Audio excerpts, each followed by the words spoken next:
The Locket by Kate Chopin. Read by Rupert Degas. Part 1.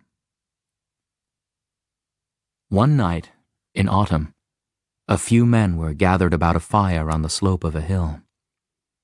They belonged to a small detachment of Confederate forces and were awaiting orders to march.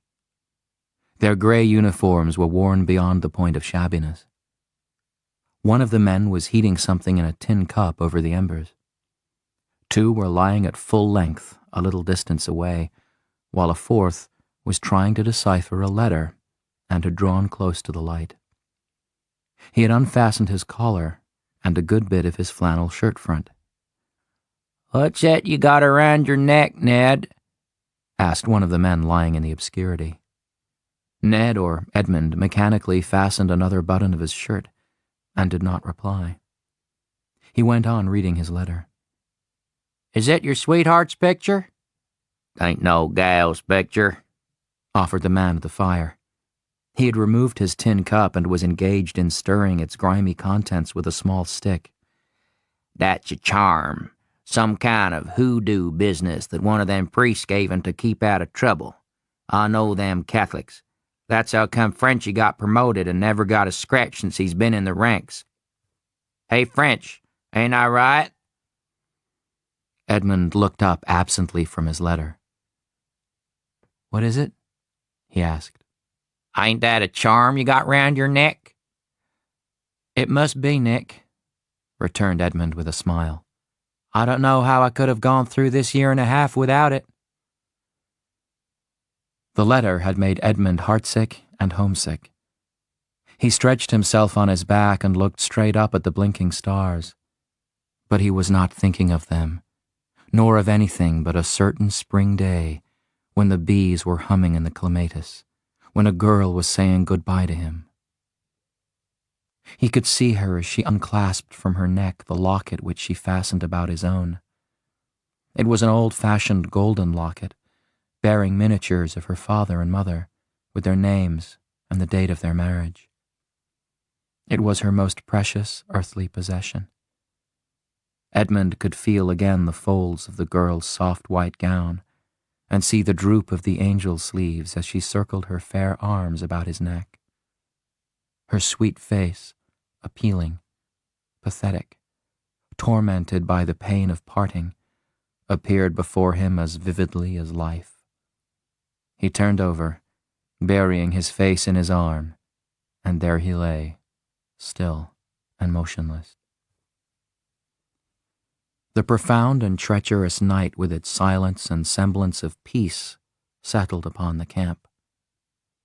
He dreamed that the fair Octavie brought him a letter. He had no chair to offer her and was pained and embarrassed at the condition of his garments. He was ashamed of the poor food which comprised the dinner at which he begged her to join them.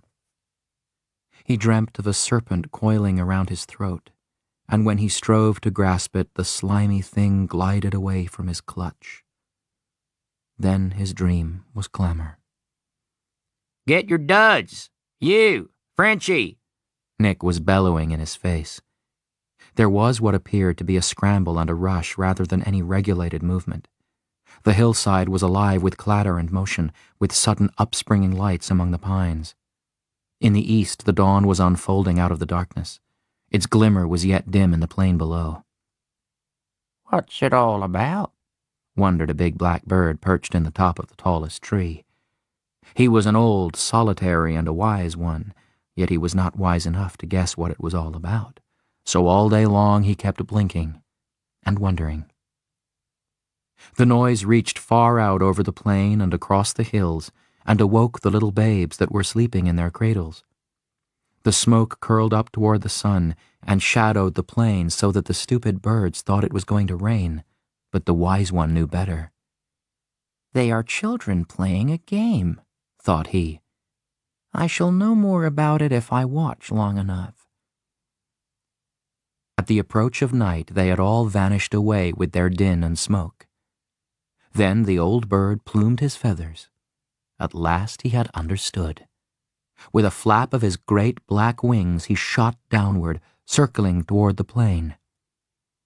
A man was picking his way across the plain. He was dressed in the garb of a clergyman. His mission was to administer the consolations of religion to any of the prostrate figures in whom there might yet linger a spark of life. A Negro accompanied him, bearing a bucket of water and a flask of wine. There were no wounded here. They had been borne away. But the retreat had been hurried, and the vultures and the Good Samaritans would have to look to the dead. There was a soldier, a mere boy, lying with his face to the sky. His hands were clutching the sward on either side, and his fingernails were stuffed with earth and bits of grass that he had gathered in his despairing grasp upon life. His musket was gone. He was hatless, and his face and clothing were begrimed. Around his neck hung a gold chain and locket. The priest, bending over him, unclasped the chain and removed it from the dead soldier's neck. He had grown used to the terrors of war and could face them unflinchingly. But its pathos, some way, always brought the tears to his old, dim eyes. The Angelus was ringing half a mile away.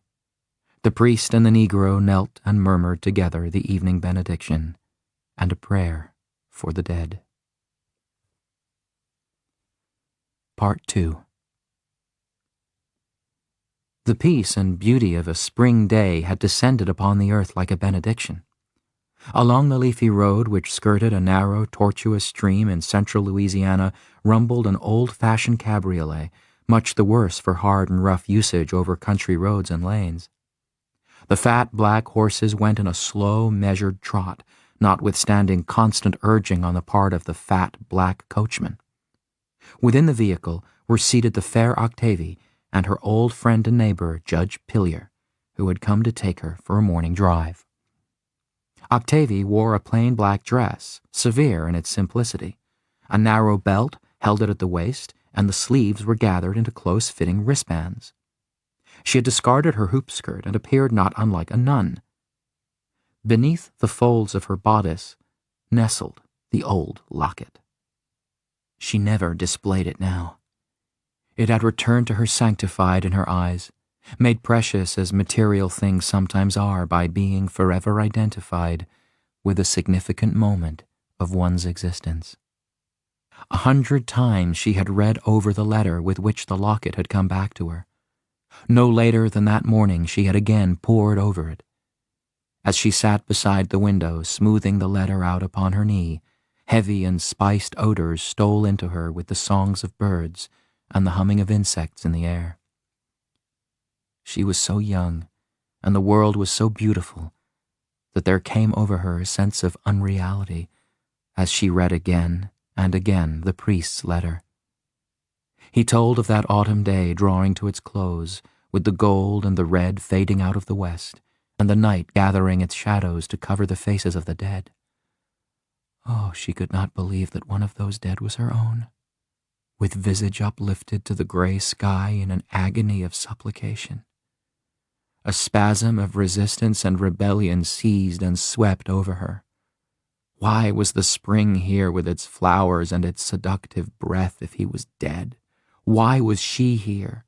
What further had she to do with life and the living? Octavie had experienced many such moments of despair, but a blessed resignation had never failed to follow, and it fell then upon her like a mantle and enveloped her.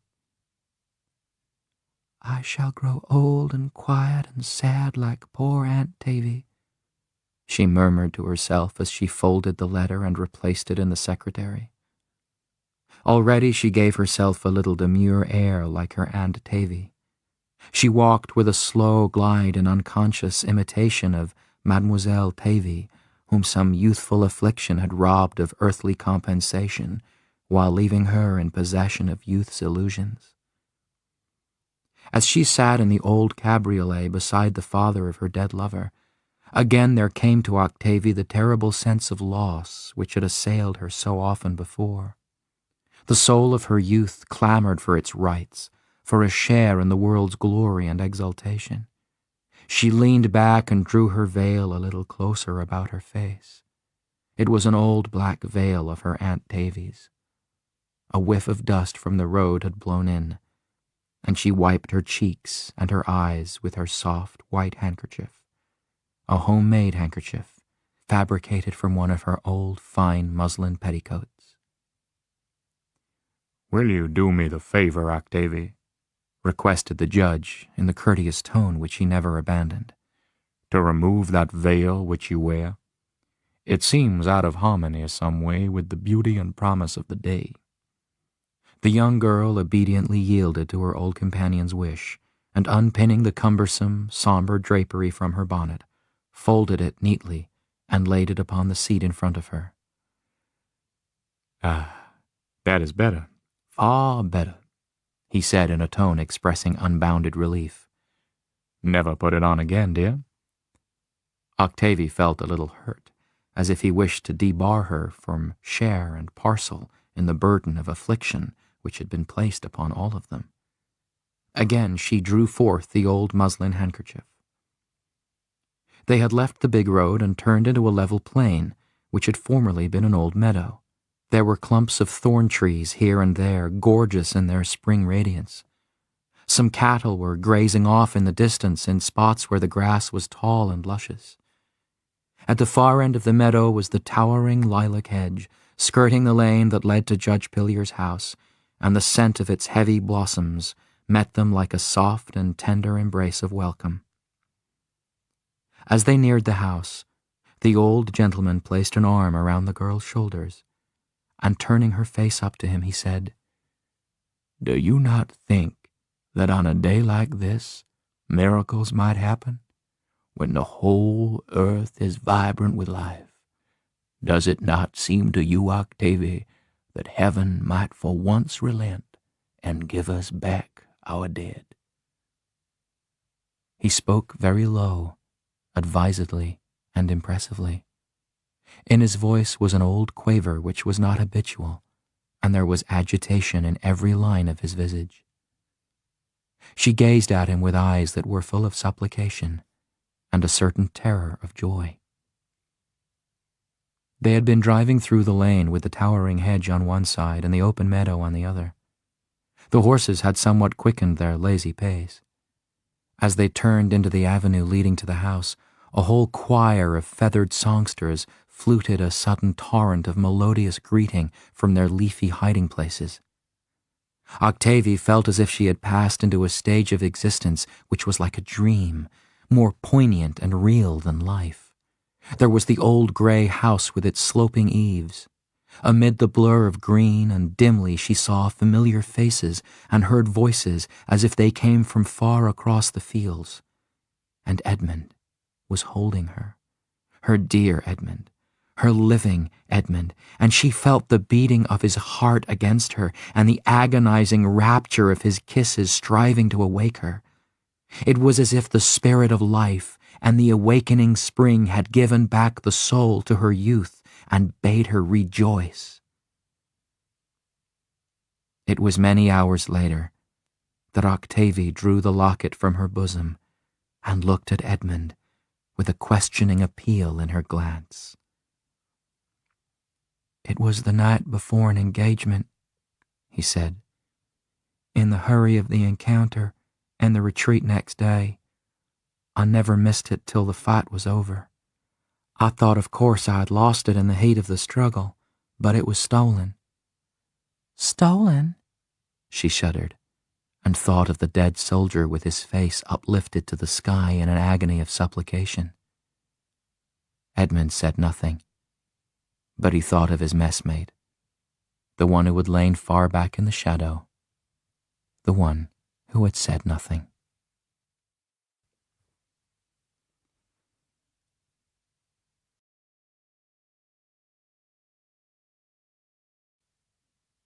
You've been listening to a CSA Word audio recording.